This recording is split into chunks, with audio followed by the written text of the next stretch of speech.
అమ్మా ఉమ్. నేను కొన్న ఈ వంకాయల కన్నా ఇప్పుడు నువ్వు ఇచ్చినవి అసలు సూపర్ ఉన్నాయి, నిగనిగలాడుతున్నాయి తెలుసా. కూరగాయలు ఏరి తీసుకోవాలి మంచిగా.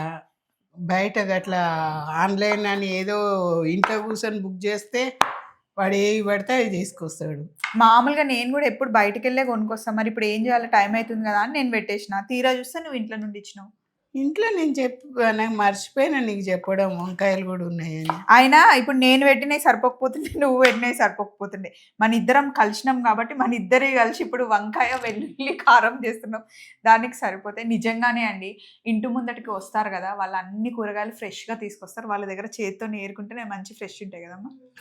మా అత్తమ్మకైతే ఇంటి ముందు కూరగాయలైనా పూలైనా ఆకుకూరలైనా ముగ్గురు పరిచయం ఉన్నారు. వాళ్ళు అసలు ఇంటి ముందు నేను పిలవకుండా పోరు కదా. ఇంటి ముందు నుండి వెళ్ళేటప్పుడు అమ్మారా అమ్మ రా అమ్మ అని పిలుస్తారు. అత్తమ్మ వెళ్ళి కూరగాయలు పువ్వులు తీసుకుంటుంది. పువ్వుల అబ్బాయి అయితే ఫస్ట్ వెళ్ళేటప్పుడు వెళ్ళిపోతాడు, వచ్చేటప్పుడు మిగిలినవన్నీ ఇచ్చేసిపోతాడు, అత్తమ్మకి ఇచ్చేసి వెళ్తాడు అనమాట. అవి కూడా ఫ్రెష్గా వాళ్ళకి తోట ఉంది, తీసుకొని వచ్చినవన్నీ మా ఇంట్లో ఇస్తుంది. మా అత్తమ్మ అందరినీ పిలుస్తుంది, ఇంకా నిధి, యశు, అర్చన, జ్యోతి ఇప్పుడు లేదు, లేకపోతే అందరికీ కుప్పలు పెట్టి ఇస్తుంది అనమాట. మా మమ్మీకి కూడా పంపిస్తుంది అనమాట.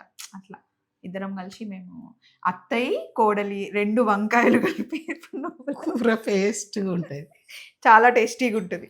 Bye bye.